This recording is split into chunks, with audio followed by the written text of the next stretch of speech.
Atención sola a la gente que está circulando a estas horas por la calle Defensores del Chaco, porque hay reportes de la Policía Municipal de Tránsito que está prácticamente bloqueada esta vía por lo que estamos viendo. Sí, un frondoso árbol caído en medio de esta intersección sumamente transitada, por cierto, que ahora se verá afectada hasta en tanto el personal correspondiente pueda despejar la zona. Buscar vías alternativas si es uno de los tramos que va a elegir, teniendo en cuenta que por lo general esto lleva un tiempito. Los cables también que se vieron afectados. Los cables que se vieron afectados, fíjate que de raíz prácticamente salió este árbol, ya es bastante añejo, hay tantos de estos. Decir que no terminó cayendo sobre un vehículo, porque suele pasar. Eso te iba a decir, son un peligro. ¿Cuántas historias ya hemos compartido de gente que terminó con los vehículos totalmente reventados? En el mejor de los casos hubo desenlaces terribles también. ¿Quién después te repone eso? Nadie. Nadie, un perjuicio enorme. Sí, afortunadamente en este caso no fue así. Sin embargo, insistimos con los transeúntes y como también, por supuesto, los usuarios de este tramo, evitarlo.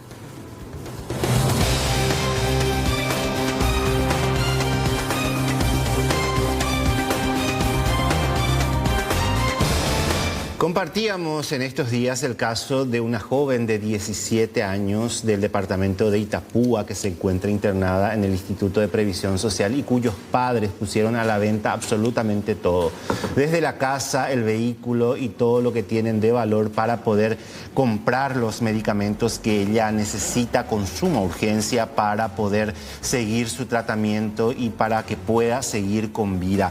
En ese contexto, el Ministerio de Salud hizo un llamado a licitación para la compra del medicamento Inotuzumab que necesita esta paciente con un diagnóstico grave para poder realizarse una inmunoterapia. Los padres son de la zona de Edelira y el 19 de julio pasado el Ministerio de Salud recibió una orden judicial para la adquisición de este medicamento, el cual no forma parte del listado que tiene la cartera sanitaria y que no cuenta con registro sanitario en nuestro país. Desde el Ministerio indicaron que se espera en el menor tiempo posible identificar a la empresa que pueda importar este medicamento prescrito y así brindar la terapia indicada a esta joven de 17 años.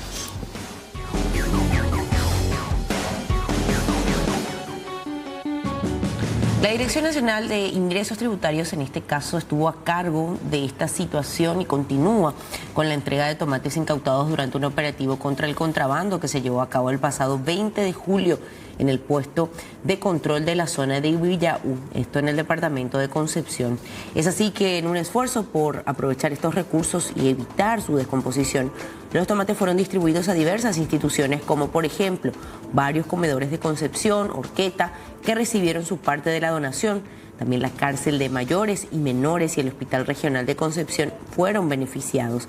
Así también representantes de la Casa de la Mujer y la guardería Emelie retiraron sus respectivas donaciones. Destacaron la importancia de que las instituciones públicas y centros comunitarios estén debidamente documentadas, como el reconocimiento de la municipalidad, para facilitar rápidamente este proceso de donación.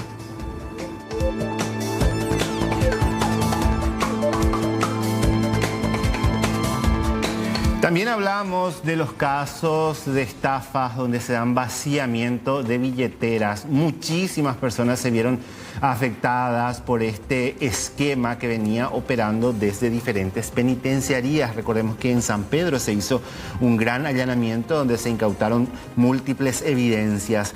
Siguiendo con el hilo investigativo, el Ministerio Público presentó imputación por estafa por medios electrónicos, alteración de datos relevantes para la prueba, alteración de datos, asociación criminal y abuso de documentos de identidad contra Charles Martínez, Germán Leguizamón, Alcides González, Derlis Ruiz Díaz, Sergio Núñez y Vicente Chase.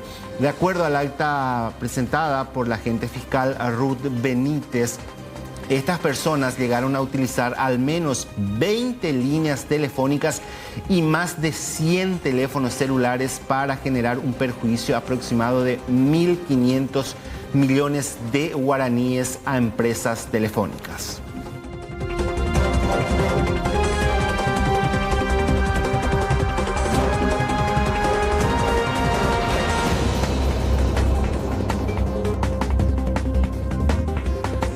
Bueno, información que tiene que ver con el ámbito de becas y que a partir de este momento está habilitado. Hablamos de que la escuela Net College está habilitando un sinfín de becas para estudiar en Irlanda. A partir de estas fechas, la tercera edición de su programa Beret de sorteo de becas para estudiantes de América Latina. Son 40 becas completas del 100% y 360 becas parciales con descuento del 30, 40 y 50% para estudiar en inglés en Irlanda durante 25 semanas.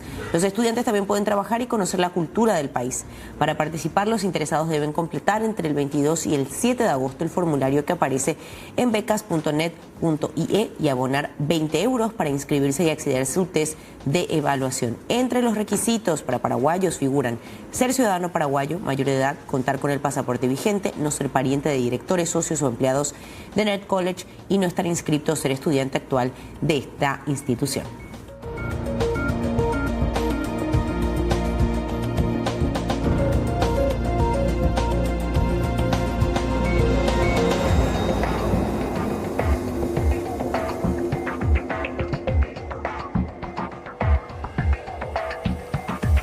La sequía ya se hace sentir principalmente en el Chaco paraguayo y esto afecta a comunidades indígenas que denunciaron falta de agua en diferentes comunidades. Esto el Bajo Chaco específicamente, donde la situación ya llegó a un punto crítico. Ellos piden de manera urgente un auxilio humanitario por parte del Estado. La asistencia hasta este momento es escasa y también en algunos casos incluso nula. Hacen un llamado a toda la sociedad para que se movilice a favor de la vida de las comunidades indígenas. Estamos hablando de aquellos que se encuentran en Monte Alto, en Pozo Colorado, en Buenavista, en la Colonia 96 y Ana Victoria de Villa Ayes, que son los que están padeciendo los efectos de la sequía.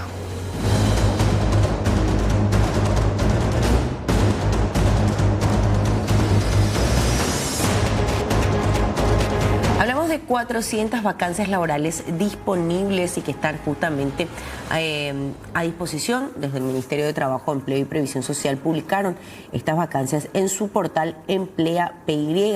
En ese sentido indicaron que en la plataforma cuentan con esta cantidad en varios departamentos a nivel país, desde primer empleo hasta cargos especializados que requieren de mayor experiencia. Las áreas laborales con facilitador para charlas de sensibilización, supervisor de call center, electricista, vendedores externos, auxiliar de tienda, cajero y otros tantos. Los salarios van desde el mínimo hasta 6 millones de guaraníes y las ofertas se extienden en Asunción, Central, Itapúa y Alto Paraná. Las personas interesadas pueden postular cargando su currículum en la página del Ministerio de Trabajo.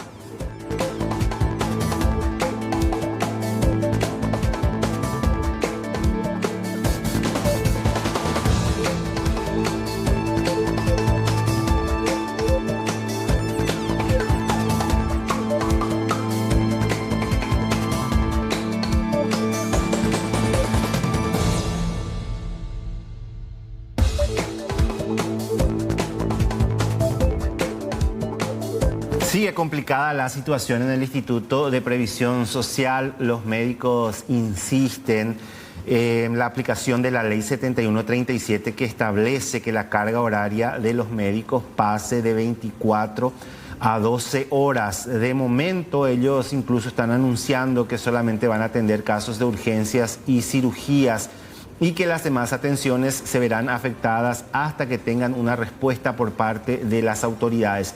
Esto se va a sentir no solo en Asunción, el área central, sino también en el interior del país. Aquí estamos presentes enfrente de la explanada del Hospital Central, un pequeño número de colegas que se autoconvocaron.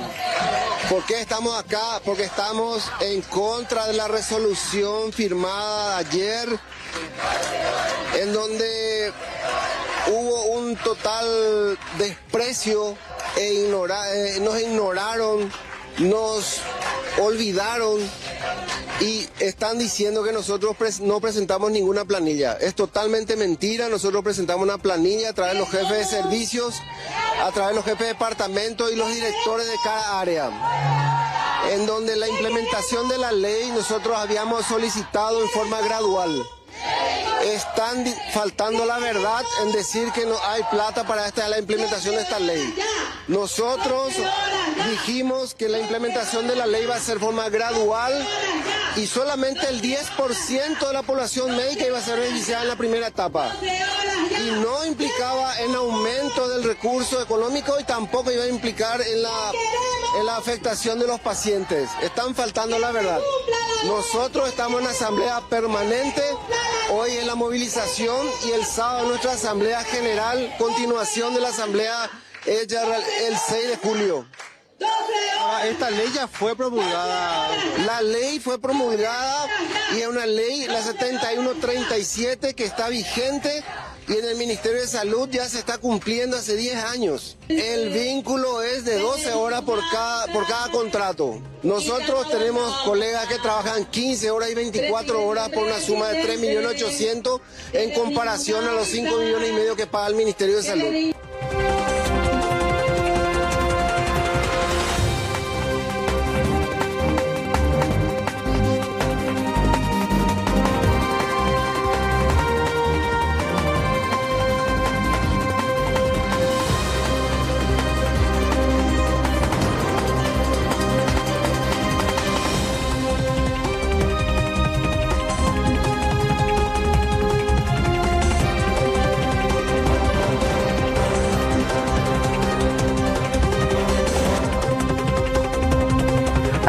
Convocatoria que está justamente habilitada para agentes penitenciarios que estén interesados, porque el Ministerio de Justicia aprobó el proceso de admisión de aspirantes a la segunda corte de la Tecnicatura Superior en Atención Penitenciaria, a ser dictada por el Instituto Técnico Superior de Formación y Educación Penitenciaria. El cupo máximo está limitado a 200 participantes.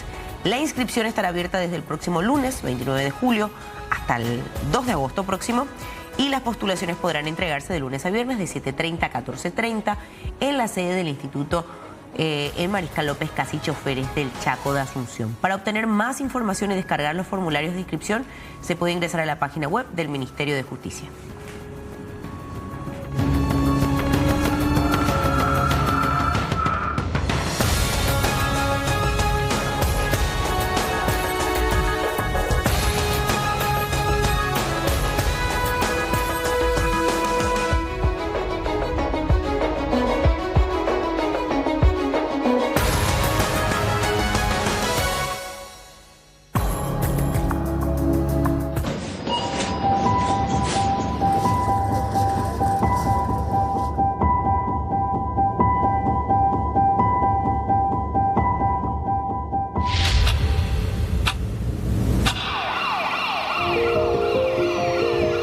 A 20 años de la tragedia del Ecuabolaños.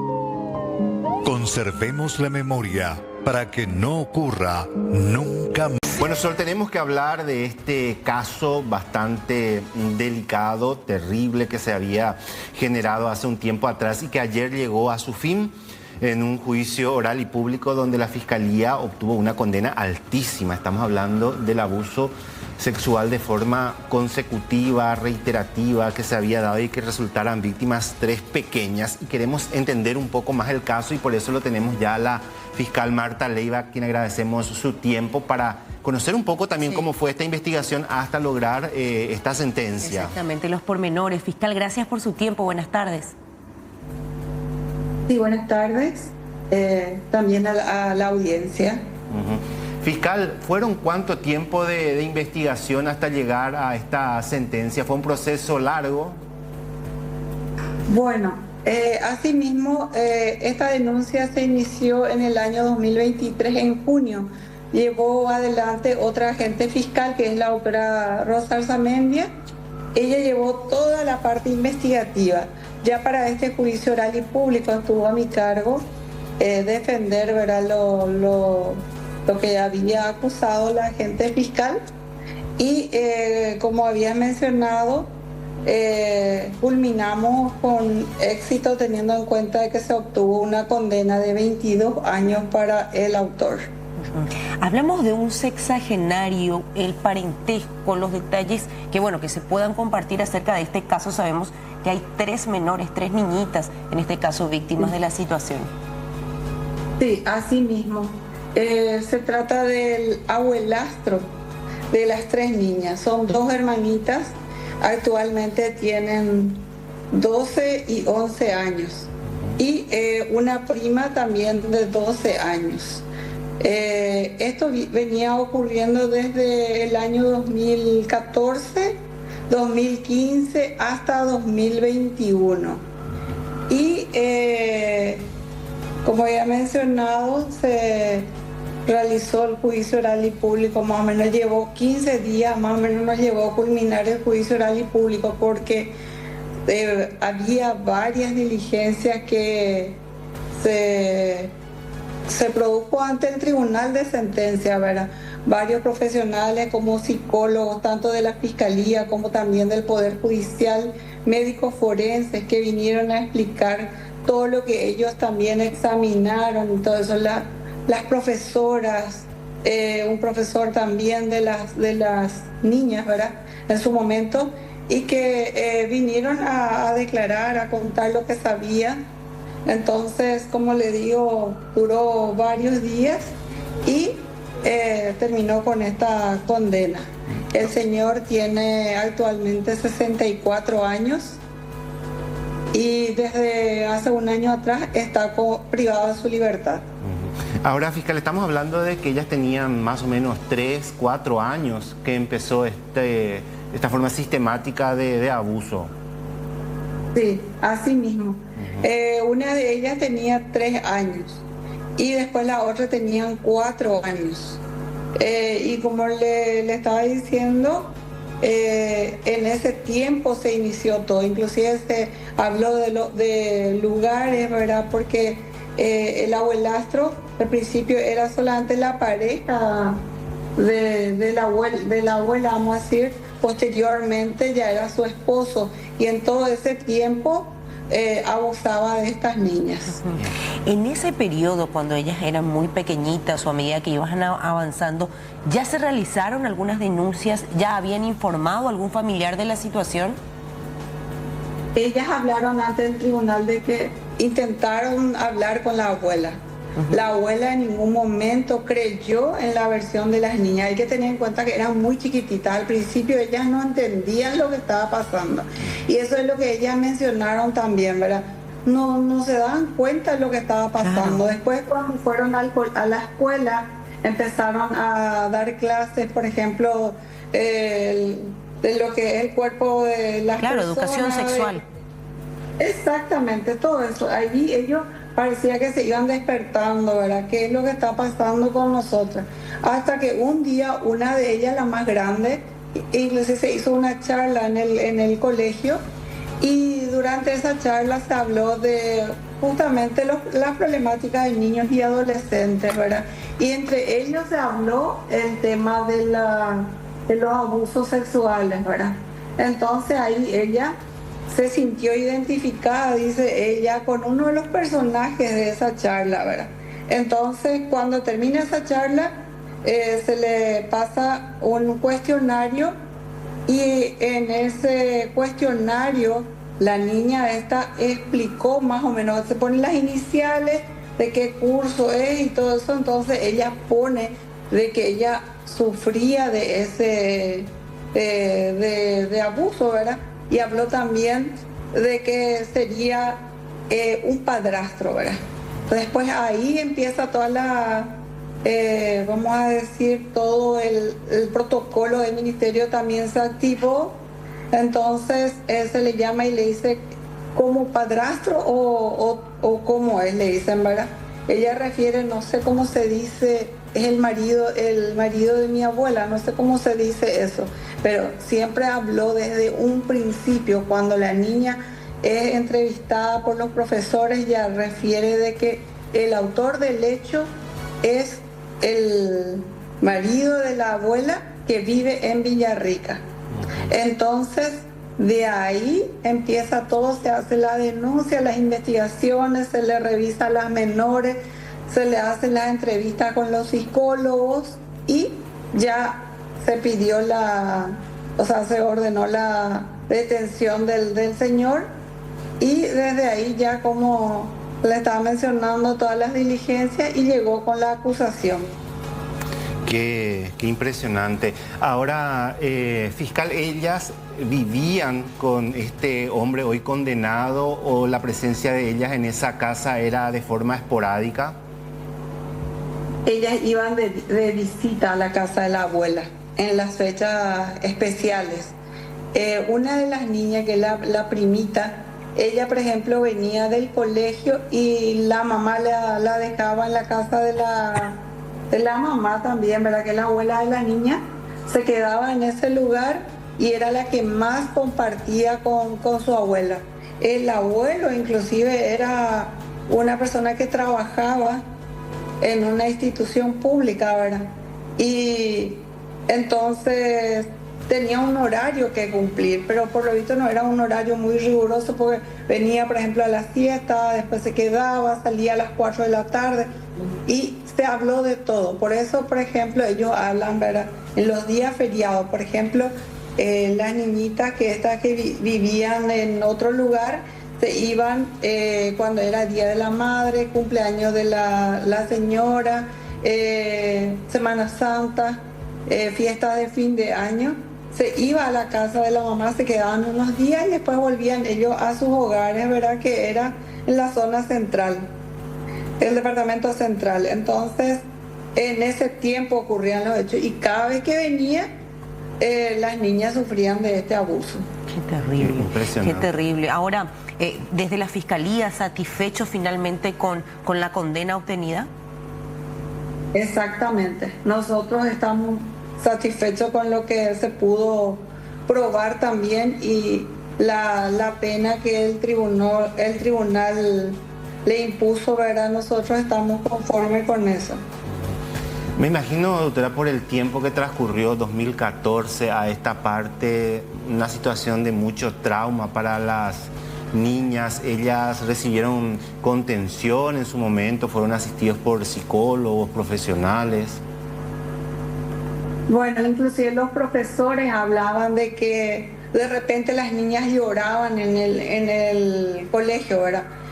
No se entendía qué era lo que estaba pasando realmente con ellas, ¿verdad? Hasta que salió a luz toda esta situación, ¿verdad? Posterior a eso, ellas recibieron contención con los psicólogos, ¿verdad? Del Ministerio Público. Posteriormente las mamás hablan de que ellas están siguiendo un tratamiento, ¿verdad? Hay que entender también de que no son gente pudiente, vamos a decir, pero dentro de sus posibilidades. Las niñas se sienten seguras con las madres, ¿verdad? Eso es también lo que ellos refirieron, ¿verdad? Que están bien con la mamá, las contiene y entonces están desarrollándose. No va a ser normal, por supuesto, ya nunca, porque esta situación que ellas vivieron es muy traumática.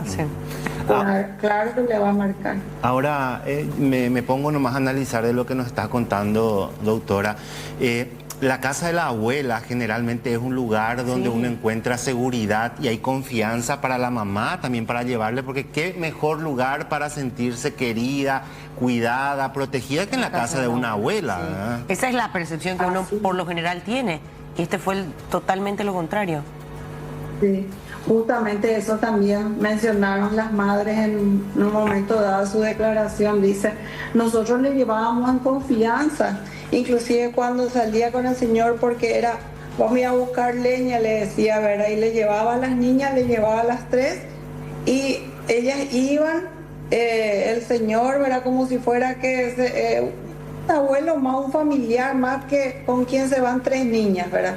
¿Quién se iba a imaginar lo que estaba pasando? Inclusive habló la mamá, a veces cuando tardaban le decía, no están viniendo, no te vayas a preocupar, ahí te une, porque confía que tú en la semana, así le decía la señora, ¿verdad? Ella también declaró ante el tribunal de sentencia, trató de defender a su esposo, ¿verdad? Que también en mis alegatos finales mencioné al tribunal. Ahora el tribunal va a ver si es que remite los antecedentes también de ella. Ella estaba en decidir si declarar o no, porque es un derecho también de ella, ¿verdad? Teniendo en cuenta de que es su esposo. Ella, al decidir que va a declarar, una vez que declara, estaba bajo fe de juramento y tiene la obligación de decir la verdad. Y ella mintió ante los estrados. Y entonces solicité también que se remitan los antecedentes y que el tribunal, cuando se dé la lectura íntegra de la resolución, ahí seguramente también al respecto se va a estar decidiendo. Ahora, para la apertura de una causa por testimonio falso, doctora. Y así mismo, así mismo. O sea que la abuela también se expone entonces a medidas, ¿no? También, así mismo. Inclusive el tribunal, como medida mejor proveer, consideró pertinente irnos hasta la casa donde actualmente estaba viviendo la abuela. Se revisó todo, se verificó, inclusive los propios testigos de la defensa mencionaron cuestiones que la señora había mentido, que supuestamente ella no tiene los relacionamientos con sus hijas, o sea, trató de justificar, como le había dicho en todo momento, a su esposo. Es una mujer que tiene la misma edad prácticamente que el condenado, doctora. Un poco más joven, no recuerdo bien, pero era más o menos unos 60 años aproximadamente.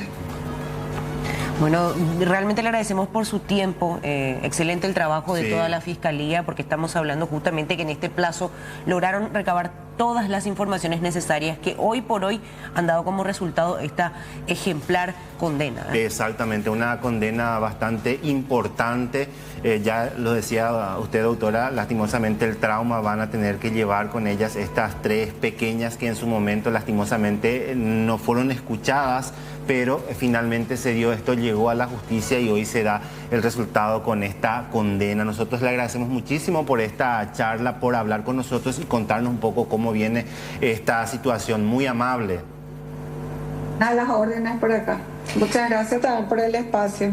Muchísimas gracias, la fiscal Marta Leiva. Entonces, qué caso tremendo. Vos sabés que, Rolando, simplemente para cerrar, me parece algo sumamente importante el acompañamiento y la reacción de la institución educativa en donde iban estas niñas. Porque si no fuera, primero, por una charla de educación sexual, lo cual es sumamente importante en todas las instituciones del país, estas niñas jamás se iban a percatar de que estaba pasando algo raro, de que lo que ellas vivieron no era normal. ¿Por qué? Porque no es una charla que lastimosamente se tiene en todas las casas paraguayas, ¿verdad? Por tabúes, por educación, por muchísimos factores. Entonces, estar hablando de esto en las instituciones educativas hace que una niña de cierta edad se dé cuenta, no, esto no está bien. Porque ellas crecieron con eso, solo estamos hablando de 3 y las otras 2, 4 años. Entonces ellas... normalizaron. Claro, fue un proceso bastante largo hasta que ellas comenzaron a entender qué es lo que estaba pasando con ellas, qué es lo que le estaba ocurriendo. Fíjate vos que ellas empezaban, dice, a llorar, los profesores no entendían lo que estaba pasando, hasta que una de ellas decidió escribir lo que le estaba pasando. Imagínense ustedes. Dejó sus iniciales, empezaron a relacionar las cosas y todo esto por una charla de educación sexual, reitero, lo cual es trascendente, importante en las instituciones educativas, simplemente para romper los tabúes que hoy de alguna manera condicionan ciertas circunstancias en nuestra sociedad y que dicen, no hay que hablar de esto. Imagínense si esta pequeña o estas pequeñas no recibían esa educación. Vamos a estar hablando de más años de tortura, porque lo que vivieron estas menores es una tortura, cicatrices que quizás nunca se cierren, pero que de alguna manera a través de esta sentencia se siente un poquitito de justicia. Qué impotencia también la postura de la abuela, a mí me sorprende mucho. La abuela que ahora se expone a un proceso penal por testimonio falso porque mintió ante un tribunal de sentencia. Las niñas le hablaron a la abuela y las abuelas no les creyó, no les dio credibilidad a lo que estaban diciendo. Imagínate también la situación de las madres, porque ellos iban en fechas festivas. Y uno se va a la casa de la abuela para pasar fechas especiales. Y la situación para las familias también, porque no vivían allí en la zona, decía, vivían en el departamento central y el hecho ocurrió en la zona de Villarrica. Y que, reitero esto, qué mejor lugar que la casa de la abuela para que uno se sienta acogido, para que uno se sienta protegido y que termine pasando este tipo de situación. Condena ejemplar. Exactamente, un caso que veníamos acompañando y finalmente también llegamos a esta conclusión.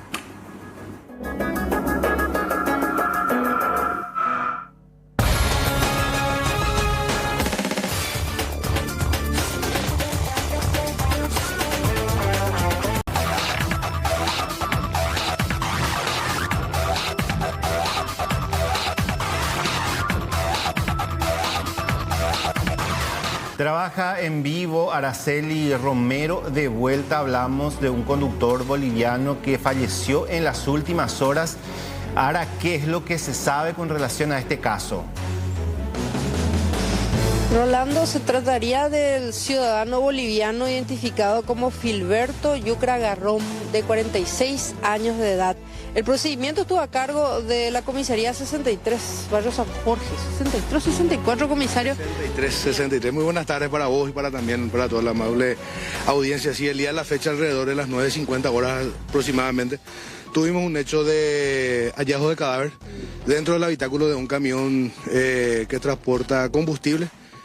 Se observó que a simple vista ya no contaba con signos de vía, como también así se constató con personal de bomberos si se podía hacer algún auxilio por parte de los mismos, en donde ya no hubo caso y directamente se convocó al Ministerio Público, como también así a los médicos forenses, como también al personal técnico, en donde se levantó muchos elementos que guardan relación a las últimas horas también de esta persona, como también así en el procedimiento se hizo constar de que se encontraban varias bolsas de polietileno que contenían hoja de coca, que también usan ellos en forma normal los ciudadanos bolivianos.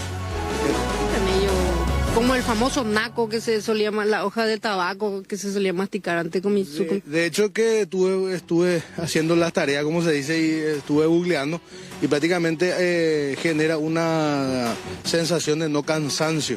Y también a la vez utilizan con un polvo de color blanco que creo que es bicarbonato de sodio, en donde tienen más eficacia para la conducción de los camiones y que estén mucho más alerta para esa situación en sí, ¿verdad?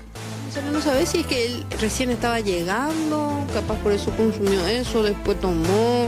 No, de hecho que el camión ingresó a la República del Paraguay el día 17 y llegó a la empresa denominada Bispom alrededor de las 17:45 de ese mismo día, en donde ingresó y quedó hasta el día de la fecha. Creo que teníamos información de que esta persona, nos manifestaron varias personas que se encontraban cercanías de él, de que ayer a las 19 horas aproximadamente fue la última hora donde estuvo visible, haciendo sus tareas, sus quehaceres, como también así aseándose, y fue seguro para pernotar dentro del camión, y en donde sufrió posiblemente una muerte natural.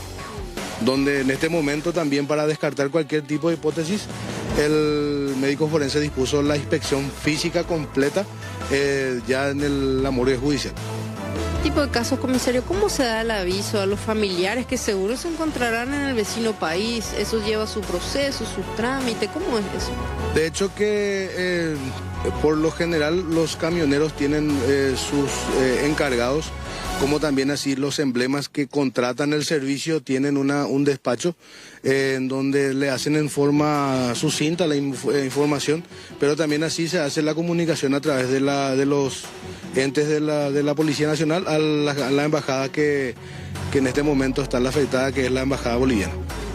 Bueno, hace unos meses, no recuerdo cuál mes, también se dio una situación similar, comisario Payo. Sí, de hecho que en esa época fue en la época de enero de este año, en donde una persona también de sexo masculino, sí, esta persona contaba con un deterioro bastante importante de la parte de la salud, en donde se hizo también presente el Ministerio Público, como también así el médico forense, en donde como causa probable de muerte un infarto al miocardio. En este caso ahora vamos a tener en minutos más la confirmación de parte del Ministerio Público, como también así del médico forense, sobre la causa exacta de la muerte en este caso. Lamentable, ¿verdad, comisario? A veces el estado de salud, manejar por muchas horas, la alimentación, todo eso son pasos o factores para llevar a este desenlace, ¿verdad? De hecho que sí, la alimentación, yo también lo sufro también por esa situación, el estrés, y más aún otra vez también la larga espera que también quedan en nuestro país, quedan 8 o 10 días aproximadamente, y haciendo también la acotación, todo lo que se incautó o se colectó dentro del camión fue puesto ya al Ministerio Público, ya queda a cargo de ellos, dinero en efectivo, como también así las bebidas alcohólicas y los otros elementos que nos llamaron también la atención. En En cuanto a los otros conductores, los camioneros no dijeron nada, no mencionaron nada. De hecho, que lo único que ellos estaban queriendo era solamente deslindarse de la responsabilidad, pero de igual manera es una escena de un crimen en donde se toma todos los recaudos que corresponde en el buen sentido de la palabra para tratar de esclarecer las últimas horas, como también así el escenario de ese momento para el personal policial tenga una fehaciente y conclusión para poder enviar al Ministerio Público también esa situación. El subcomisario Gustavo Paiva, un trabajo impecable en cuanto a esto, teniendo en cuenta de que hace poco el puesto policial aquí del barrio San Jorge ya subió como comisaría y bueno, está dentro de su jurisdicción justamente este estacionamiento en donde cientos de camioneros están ahí, comisario. Sí, de hecho que tenemos un número exacto de camioneros que se encuentran en el lugar. En este momento es 317 camiones, que significa 317 ciudadanos bolivianos que se encuentran por nuestra zona, en donde le tratamos de dar la mayor seguridad, como también así, no solamente a los ciudadanos extranjeros, sino también a las personas que viven y moran en esta zona de la ciudad de San Antonio. Muchas gracias, jefe. Cuando usted a la orden. Bueno, reiteramos entonces otra vez, Gilberto Yucra Garrón, nacionalidad boliviano, 46 años de edad. Lo que se encontró en el habitáculo de su camión, Rolando, Solange, Kiara, pues bueno, son bebidas alcohólicas, esta pasta de coca que utilizan los camioneros para mantenerse despiertos y pues capaz fue una combinación completa, ¿verdad?, para esto. Vamos a estar aguardando entonces también el informe del médico forense. Por lo que estaba viendo, en 7 meses, por lo menos 8 camioneros bolivianos fallecieron casi en las mismas circunstancias, un hecho que no deja de llamar la atención. Veremos qué determina la autopsia que se va a practicar en el transcurso de las próximas horas en la morgue judicial de Asunción. Gracias, Araceli. Gracias a usted, hasta luego. Esta vez ya con Alexis Aviro, que también se suma a Tarde Noticias. Alexis, ¿cómo estás? Hola Sol, mira qué fuerte está el cauce del río Negro acá en Puerto Falcón. Intensas las aguas que cruzan en este sector. Esto es ruidoso el río, las aguas al chocar contra las piedras.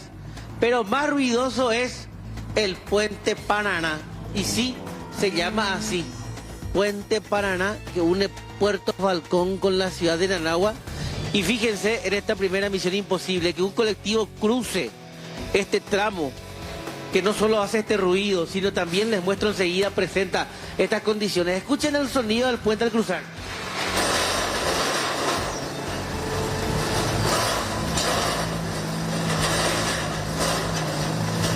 el pánico que me da esta imagen. Ay, ay, ay. Y mira que se exponen, Alexis, ¿eh? Sí. Sí, el sonido es de terror. Qué miedo, ¿no? Cruzarlo es de terror.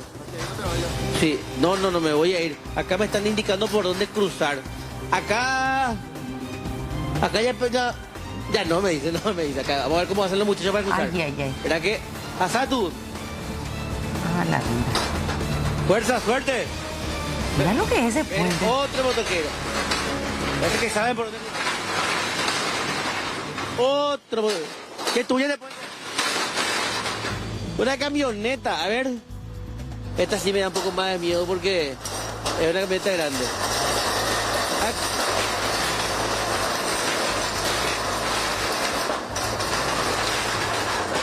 No, espera que viene una Canter. No, vamos a... Mira Sol. Espera, vamos a dejar que pase la Canter y vamos a volver porque la gente quiere pasar. Mira lo que es. ¿Por dónde? Sí, mira. ¿Y para qué te...? Ay, cuidado, acá. Alexis. ¿Y para qué te...? Cuidado, Jorge. Lo mucho que se usa, porque todo el tiempo hay movimiento. Sí, voy a salir de acá, porque acá ya no... Se nos acumulan otros vehículos en la fila. Hay gente que trabaja, hay gente que va a zona fronteriza. Qué peligroso se volvió este puente, señores. Realmente me sorprende cómo la gente realmente no teme cruzarlo, teniendo en cuenta que existe un sector en donde ya prácticamente un motociclista puede caer. Y si bien no es un río muy profundo, fíjate nomás en el cauce, la altura es considerable como para producir una verdadera tragedia. Y mira, desde otro punto de vista cómo cruzan Y es que las personas. Es que no tienen alternativa, Lenzi, tienen que usar necesariamente ese lugar para pasar. Vamos a seguir, vamos a pasar del otro lado otra vez, sí. Quiero acompañar un poco también el pasar de esta señora que está con una criatura en la moto. ¿Sabes qué me asusta? Ya del otro sector esperan los vehículos que quieren cruzar teniendo en cuenta que no caben 2 automóviles. Imagínate esta situación en hora pico. Me decían que de noche es imposible. Me dicen que de mañana también es muy, muy difícil. Vamos nuevamente por esta misión. Ahí pasa una parejita.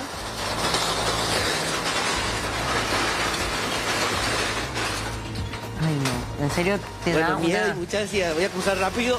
Vamos a dejar lo que pasa acá, señor. Gracias, señor. Uf. ¡Qué peligro!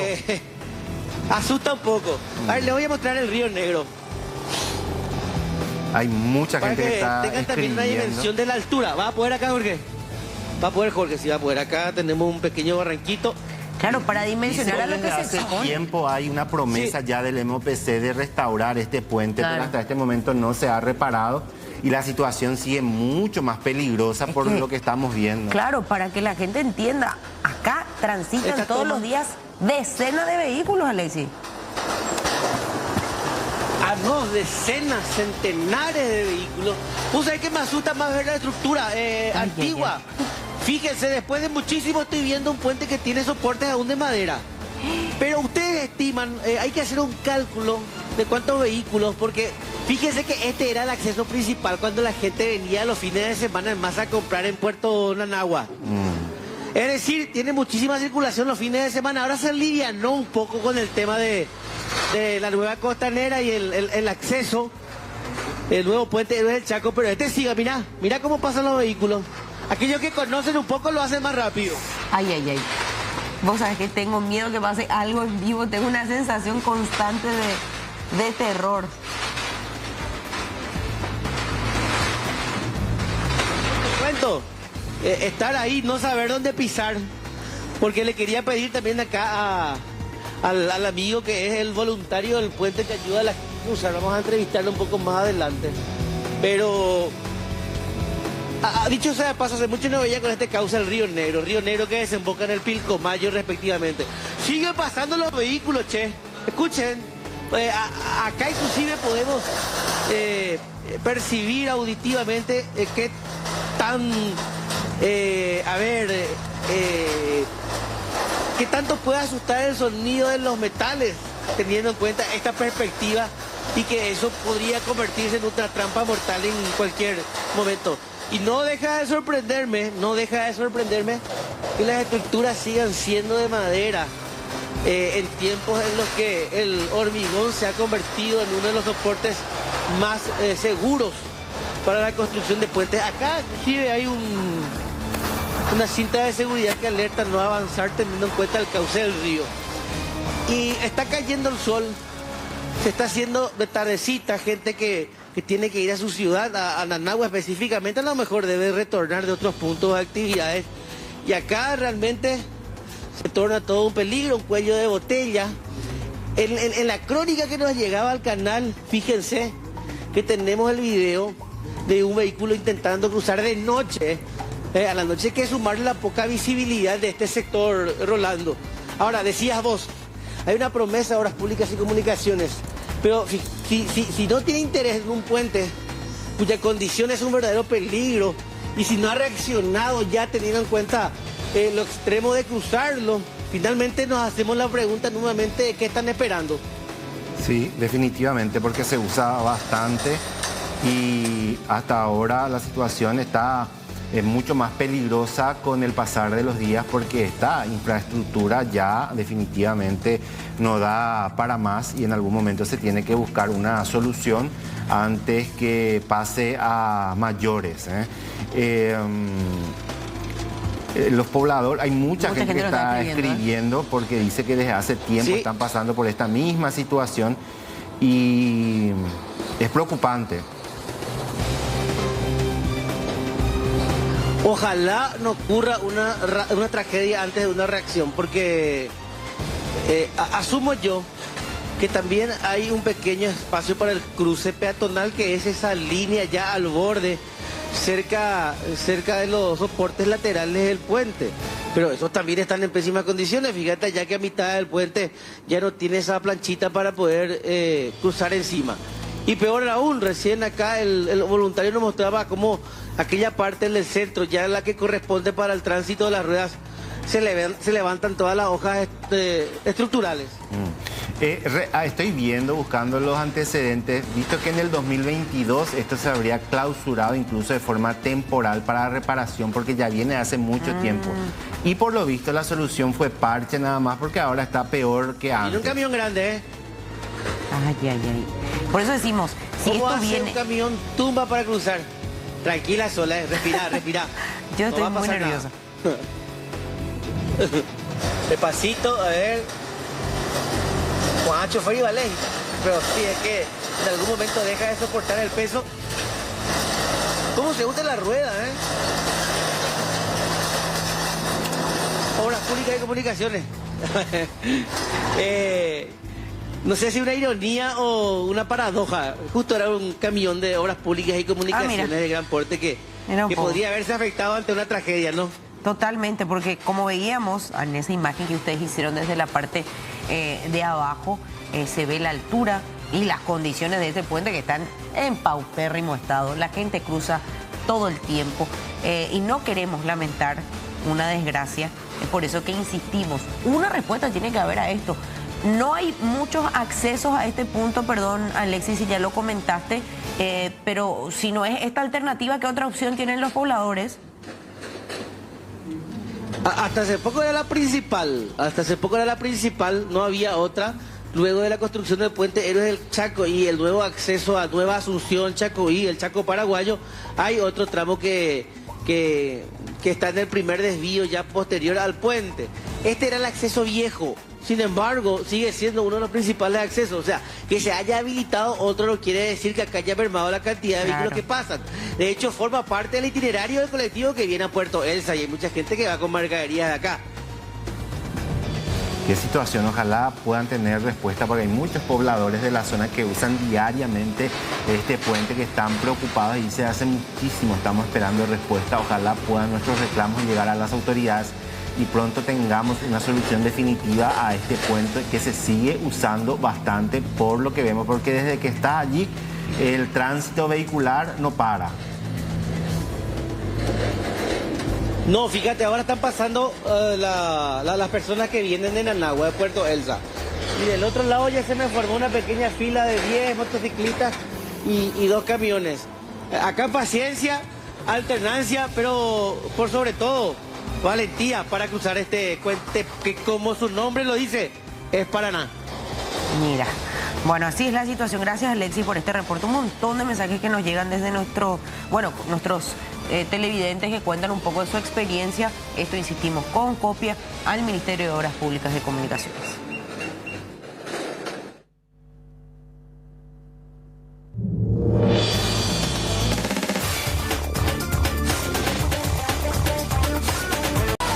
Bueno, solo tenemos que hablar también de esto que pasó en el hospital de Hernandarias. La joven, adolescente, 15 años tenía ella, estaba embarazada de 26 semanas y ella ingresó ya en un estado bastante complicado. La llevaron de la zona de Itacurú. Sé que estaba con muchísimo dolor y entró por la parte de urgencias. Y luego empezó a ser asistida por las ginecólogas de ese centro asistencial y su situación comenzó a complicarse.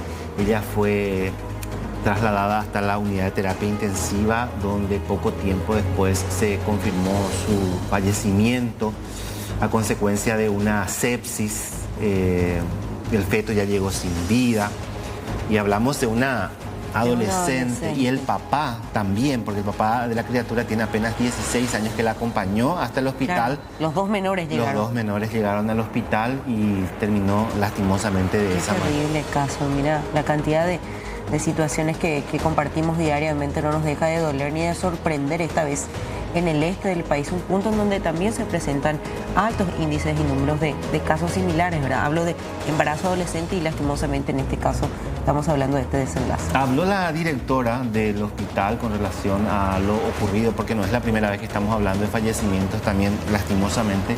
Vamos a escuchar lo que decía con relación a este caso en particular. Es una paciente de 15 años, gestante de 26 semanas y un día, que ingresó el día de ayer a eso de las 7:30, 8 de la mañana, y realmente ingresó lúcida, pero en mal estado general, hemodinámicamente, digamos, inestable. Eso sería considerando, o sea, tenía una estaba taquimnéica, estaba taquicárdica, estaba con saturación, con desaturación, inclinación a la desaturación, ¿verdad?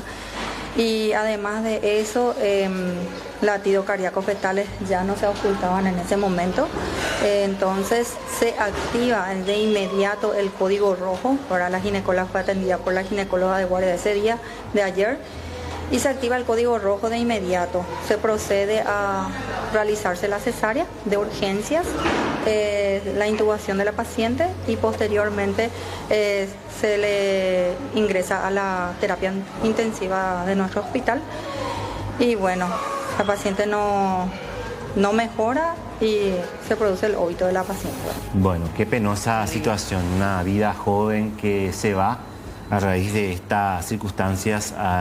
Decía también la doctora en otra parte de la entrevista que una adolescente, una niña, a esa edad no está preparada para soportar un embarazo y lastimosamente ella falleció a raíz de las complicaciones. Exactamente. Nosotros seguimos informando, cambiamos de tema y esta vez trabajamos en vivo, ¿no? Está Jorge Escurra desde Exteriores. Hola, Jorge. Hola compañeros, un saludo para ustedes y para toda la teleaudiencia. Estamos dando seguimiento a un caso que llegó a la producción esta mañana. Desde las 11 de la mañana están con un problema de violencia familiar. Y no cualquier violencia familiar, sino que hablamos de un niño quien supuestamente fue agredido por su padrastro. Estamos en compañía del padre biológico de este menor de 12 años, obviamente resguardando la identidad de este niño. Vamos a hablar con él sin dar mayores datos. Comentanos qué fue lo que pasó, qué fue lo que se dio en este caso y qué es lo que está pasando aquí en la sede de la comisaría. Bueno, en primer momento yo tomé conocimiento de que mi hijo estaba siendo presumiblemente agredido por parte de su padrastro de forma física y psicológica. ¿Quién te dijo? O sea, ¿él mismo te dijo? Mi hijo me contó. Previo a su partido de fútbol me comentó entre lágrimas, se quebró y me dijo que estaba pasando por una situación bastante dificultosa para él, ¿verdad? Entonces, al momento yo de tomar conocimiento de eso, hice mi denuncia a través del 147 Fono Ayuda y bueno, y desde eso estoy con eso. ¿Cuándo fue eso? Eso fue finales de mayo, inicio de junio, no tengo la fecha exacta de eso. Bueno, continuó el proceso, está en proceso todavía. Este viernes tenemos nuestra audiencia acá en el juzgado de Luque. Bueno, entonces yo tengo un régimen de relacionamiento intercalado, fines de semana pasa con la mamá, otro pasa conmigo. Entonces el último fin de semana, el fin de semana previo a la última semana de vacaciones, mi hijo me manifestó que ya no quiere volver a la casa de su madre por temor a los golpes a los golpes que presumiblemente recibe por parte de su padrastro. Me cuenta también que se pone en estado etílico, conduce el vehículo con ellos adentro, poniendo en peligro su integridad física. Que cuando toma él se pone bastante agresivo, no solamente con él, sino también con la mamá. Es el relato de mi hijo. ¿Y finalmente se quedó contigo por estos días? El fin de semana se quedó conmigo, o sea, la última semana de vacaciones, él me manifestó eso. Entonces, bueno, su mamá, llegamos a un acuerdo con su mamá. Ella me entregó todas sus cosas para que yo lo pueda traer al colegio y retirarlo posteriormente. Acuerdo de libre voluntad. Hoy me llaman del colegio a decirme que la mamá le quiere retirar. A las 10:30 de la mañana aproximadamente me llaman del colegio, me dicen que la mamá estaba ahí, que le quería retirar. Entonces yo ya estaba luego en camino al colegio porque a las 11 se retira es la hora de salida, entonces estamos desde las 11 prácticamente sin poder tener una resolución del caso. Mi hijo manifestó en varias ocasiones a mí, a su mamá incluso, acá en la comisaría mismo, que él ya no quiere volver a la casa de su mamá.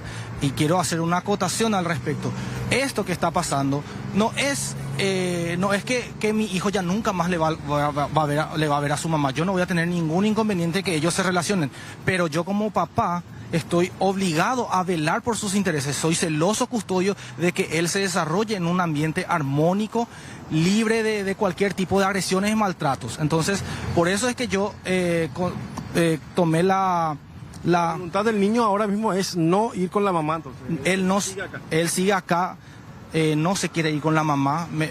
Manifestó frente a los oficiales de la policía y yo lo único que quiero es que se respete la decisión del niño, porque por sobre todas las cosas está su interés superior garantizado en el Código de la Niñez, en la Constitución Nacional y también en la Convención de los Derechos del Niño. Entonces, yo solamente pido que la mamá haga un llamado a la buena voluntad de la madre, que me deje llevarlo a a mi hijo, para que él pueda estar bien hasta el día de la audiencia, que es este viernes. Si la jueza determina que el menor vuelva a la casa materna, yo no voy a tener ningún problema y voy a acatar la decisión, pues son ellos los órganos jurisdiccionales encargados de determinar con quién va a vivir él. Entonces, yo por lo pronto quiero que se respete la opinión. Si ya tiene 12 años, él quiere estar conmigo y no quiere volver a la casa de la mamá por temor a las represalias que pueda sufrir. Bueno, muchísimas gracias. Y obviamente vamos a ver qué dice finalmente la Defensoría de la Niñez y la Adolescencia, también algún juzgado de la niñez competente en el caso, para ver finalmente si escuchan al niño, que ahora mismo continúa aquí en la sede de la comisaría 22 desde las 11 de la mañana prácticamente, negándose a ir con su madre y el padre, que obviamente también quiere llevarlo a su vivienda para evitar cualquier tipo de conflicto con el padrastro en cuestión. Gracias, Jorge. De hecho, vamos a derivar con las autoridades pertinentes esta delicada denuncia, un menor de por medio. Gracias, Jorge. Hasta luego.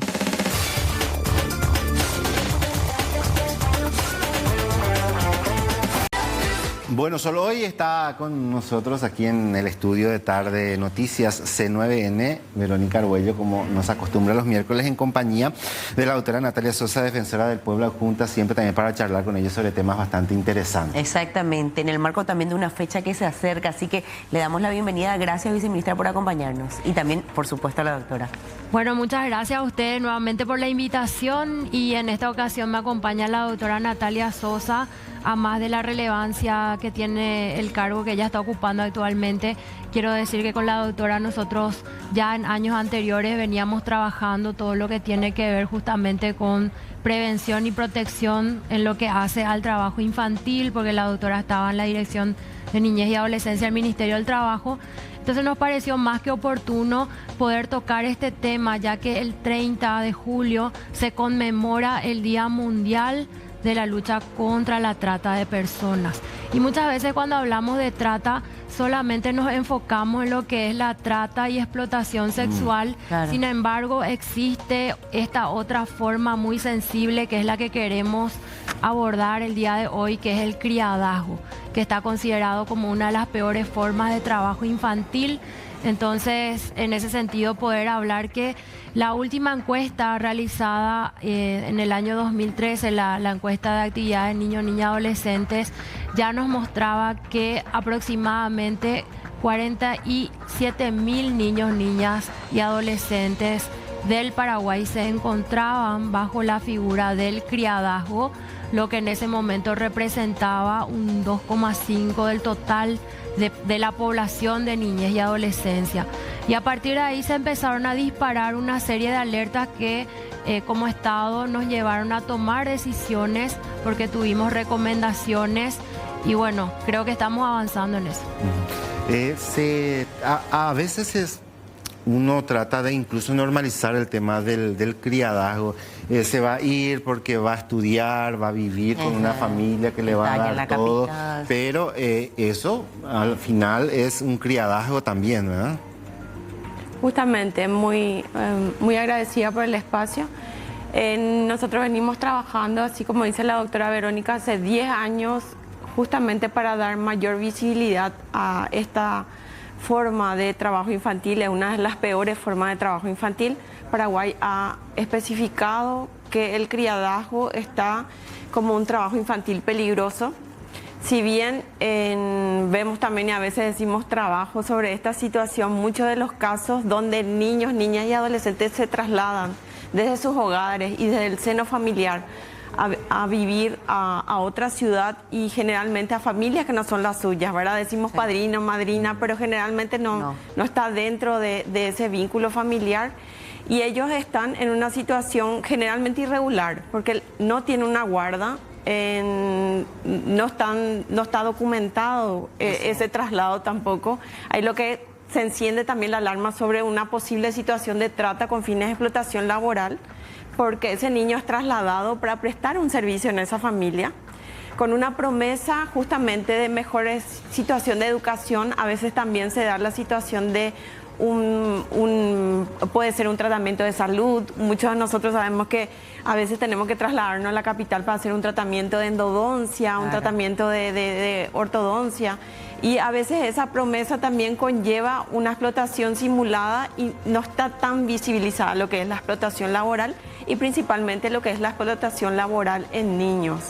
Con respecto a esto, ¿verdad? Cuando hablamos de explotación laboral en niños, me imagino que hay un porcentaje, un número estimativo. La mayoría son niñas, ¿verdad? En esos casos también me imagino que hay casos de niños, pero para de alguna manera entender también en ese contexto los números.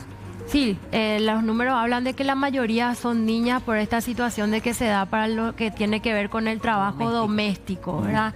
Que como decíamos es algo que hasta inclusive está normalizado, y ahí hay que entender también, y siempre hacemos esta llamada de atención, cuando hay un niño, una niña adolescente fuera de su entorno familiar nuclear, igualmente si es familia ampliada o afectiva o como decía la doctora, bajo esa figura de lo que nosotros acá en Paraguay culturalmente conocemos como la madrina o el padrino, existe la obligación de comunicar a las autoridades, y esto dice el Código de la Niñez y Adolescencia. Yo no le puedo tener en mi casa a una persona que no es mi hijo o mi hija. Si así lo fuere, tengo que comunicar. ¿A dónde? A la Defensoría de la Niñez y Adolescencia. ¿Por qué? Porque es importante formalizar esa situación a través de un instrumento llamado guarda. Tiene que tener toda persona que tenga a su cargo un niño o niña adolescente que no son su hijo o hija, la figura jurídica es la guarda y debe contar con ese instrumento. Pero en definitiva, cuando ya hablamos de este tipo de situaciones de violencia, hablamos ya de casos que no forman parte de este esquema, ni siquiera de una protección jurídica, y es ahí donde nosotros debemos redoblar los esfuerzos. Actualmente estamos trabajando en la Comisión de Niñez de la Cámara de Diputados para poder promover justamente un proyecto de ley más específico, porque si bien hoy está regulado en diferentes instrumentos normativos e inclusive también la sanción penal en relación a la trata, pero nosotros vemos la necesidad de visibilizar esto y contar en Paraguay con una ley especial para lo que es criadazgo. ¿Se dieron casos de que, me refiero a situaciones específicas de que vinieron, estuvieron y luego terminaron incluso presentando algún tipo de denuncia, algo ante las instituciones? ¿Hay casos de esos también o generalmente esto es invisible? O sea, viene, tuvo una mala experiencia y termina denunciando la situación. En verdad, desde el Ministerio del Trabajo se dieron situaciones, justamente, no sé si recuerdan el caso de la adolescente que estaba en situación de criadazgo y le habían dado soda cáustica. Ah, sí. ¿Recuerdan? Teníamos aquel caso también, el niño Guayno, ¿verdad? Porque es una situación también que se da un criadazgo dentro de otro tipo de explotación, que es justamente otro tipo de trabajo infantil peligroso, que es la cría de ganado mayor, ¿verdad? Porque estar en esa situación con ganado mayor está prohibido, no está tipificado específicamente, pero sí está prohibido para niños menores de 18 años. Nosotros tenemos una lista, tenemos un convenio de la OIT ratificado ya en el 2001 de peores formas de trabajo infantil. Esa ley 16.057 del 2001 especifica cuáles son las peores formas de trabajo infantil y cuáles son las formas que solamente con 18 años, si bien Paraguay tiene permitido el trabajo desde los 14 años, un trabajo protegido, un trabajo registrado, un trabajo que debe estar dentro del marco de lo que es justamente lo que es un trabajo salubre para ese adolescente. Y justamente Paraguay ya especifica en esas 26 formas cuál es el trabajo infantil peligroso, donde un adolescente no puede estar trabajando. Y sí, ya se especifica en el 2005, con ese decreto 4951 del 2005, que el criadajo está prohibido para menores de 18 años. Y así también lo dice la ley de trabajo doméstico. Recordemos que así también Paraguay ha ratificado el convenio 189 de trabajo doméstico y eso fue lo que se fue adecuando, si recuerdan, el salario del trabajador doméstico de haber pasado de un 40% al salario mínimo y tenemos un salario equiparado a lo que es el salario mínimo para actividades diversas no específicas y también especifica la ley que no tienen capacidad para contratar menores de 18 años, lo que también contribuyó a esas observaciones y no solamente porque otros organismos internacionales nos observen, sino que se ha dado a través del tiempo un montón de situaciones de vulnerabilidad.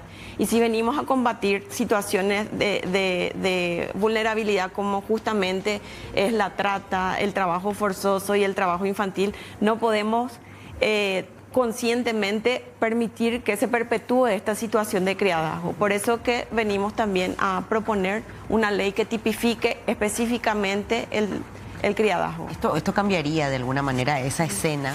Estamos hablando de alguna manera de medidas más fuertes, entiendo así. Sí. Y la gente se involucra en ese sentido. O sea, decía, del 2013 para acá, la cifra del 2013 aterradora, la verdad. Me imagino que se ha actualizado. La gente se involucra más, denuncia más la situación. Estamos hablando de gente fuera de la escena que dice, mira, esto pasa con mi vecino, con mi vecina. Sí. O todavía es como que se naturaliza.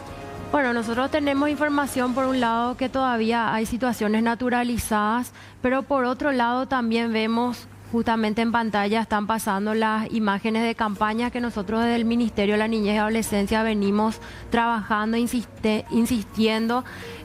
La comunicación, lo que decía Natalia, hablaba de la comunicación en el Ministerio del Trabajo, pero también llegan comunicaciones a través de los docentes, por ejemplo. El Ministerio de Educación para nosotros es fundamental porque muchas veces son los docentes quienes detectan este tipo de situaciones, también salud, pero vemos que hace falta seguir insistiendo.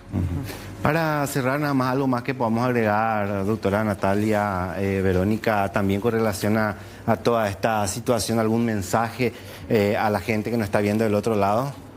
Bueno, de nuestra parte seguir insistiendo con el 147, veía justamente anterior a que entremos que una persona mencionó que llamó al 147 y a partir de eso se activó todo el circuito de protección. 147 Fono Ayuda, así también quiero aprovechar el espacio para invitar a todos los actores del sistema de protección del Departamento Central. Mañana y pasado vamos a estar desarrollando un foro departamental para la prevención y protección a la niñez y adolescencia en Central, conjuntamente con la Gobernación. Siempre estos espacios son importantes para trabajar las herramientas, actualizarnos en conocimientos y poder articular mejor las acciones. Doctora.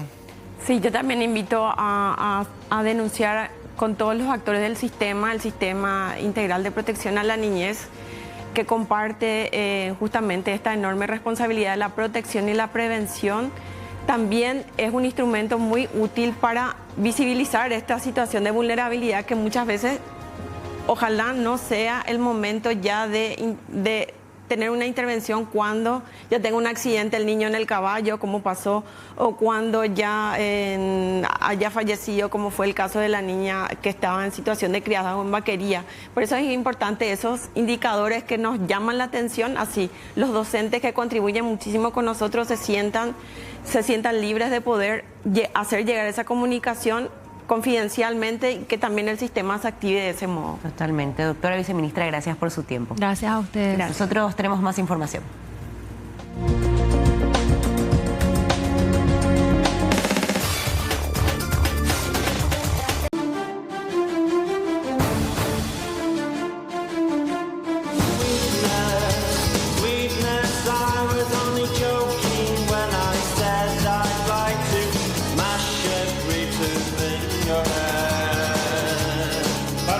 final ya de Tarde de Noticias. Ustedes van a seguir con las informaciones en el noticiero central. Ya está Aníbal para darle continuidad. ¿Cómo te va, Aníbal? ¿Qué tal, Rolando? ¿Cómo están? Saludos a toda la audiencia. Bueno, miércoles tranquilo, materia informativa. Sí. A ver, a nivel parlamentario, sesiones ambas cámaras, en diputados, salvaron y rechazaron cualquier posibilidad de interpelar a la ministra de Salud, a la señora María Teresa Barán, como así también al director del INCAN. Habían pedido, pero muchos demostraron su confianza, dice, a la ministra. Por amplísima mayoría. Y fue al archivo esa intención de interpelarla. 39 diputados votaron por el rechazo de cualquier posibilidad de interpelación. ¿Se veía venir? Sí. No. Ellos, tanto en Senado como en diputados, el oficialismo maneja todo. Lo que se habla insistentemente es el tema del fiscal Said, que había últimamente obtenido condenas importantes, entre ellas la de Venancio Núñez, hermano del senador Basilio 11 años. Después otro caso que Roberto Cárdenas, ex intendente Lambaré, 8 años de cárcel. 8 años de cárcel. Y Froilán Peralta, también, quien fuera rector de la UNA, 3 años de prisión. Sí. Él es actualmente de fiscal anticorrupción. Anticorrupción, delitos económicos y anticorrupción. Y una causa que para muchos al menos prosperó buscando sancionarlo por las condenas que se dieron en esas causas importantes. Y por sobre todo dicen en la causa contra el hermano del presidente del Congreso, Basilio Núñez, aunque dice, yo no tengo absolutamente nada que ver. No va a luego salir tampoco. No, claro, no va a salir a admitir, sí, yo estoy presionando para que le echen al fiscal al que le condenó a mi hijo, porque mi hermano. Casi todo lo que había presentado fue rechazado por Said, al menos ante el jurado. Bueno, pero digo nomás, si es que te vas a tomar vendetta, no solamente tenés que tomar vendetta, represalias contra el fiscal, porque el fiscal acusa. ¿Quién es el que juzga? ¿Quién es el que dice es culpable o no? El tribunal de sentencia. Es el tribunal, me parece, ¿verdad? Pero lo simpático es que el denunciante es Ramón Retamoso y él mismo dice que corresponde removerla. Es juez y parte, ¿verdad? Juez y parte. ¿Y cuándo se resuelve eso? Mañana. Mañana estuve leyendo que mañana se resuelve. Se habla bastante. Escuché incluso que el propio fiscal general del Estado también salió a decir que va a ser un retroceso eventualmente si es que llegan a removerlo del cargo a Luis Said. Fíjate, quiero nomás acotar algo, Rolando. Retamoso, el senador, fue el denunciante de este caso. Igual él sigue juzgando el caso. Tenía que inhibirse. Claro, tenía que apartarse, así como lo hizo Derlis Maidana. Se inhibió porque Luis Said fue su compañero de facultad. Y en este caso, el denunciante. Mucho más gravoso lo suyo. Vamos a ver qué determina el jurado. No sé, a mí se me hace que finalmente no se va a dar la destitución luego de toda esta movida que se dio por detrás. Sería muy llamativa ahora la determinación, la remoción del fiscal, si es que se produce, ¿verdad? Vamos a ver. Esa condena importante de ¿cuántos años? 22 años de cárcel. Hoy hablamos con la fiscal Marta Leiva. Impresionante la historia que hay por detrás de toda esta causa de cuando ellas tenían 3 años, una de las niñas, y las otras 2, 4 años. Desde el 2014... 2, 3 y 4. No, 3 y 2 de 4 años. 3 y 2 niñas de 4 años. En 2014 empezó y en el 2023 se judicializó el caso. El año pasado se judicializó el caso. Fueron abusos sistemáticos. Las niñas iban... No es el abuelo, ¿verdad? Es el abuelastro. Abuelastro. Las niñas iban en fechas festivas a la casa de la abuela y allí se daba esto. Y nos contó ¿Dónde sucedió esto? En Villarrica. Y nos contó la fiscal que las niñas en un primer momento le habían comentado a la abuela y la abuela no las creyó.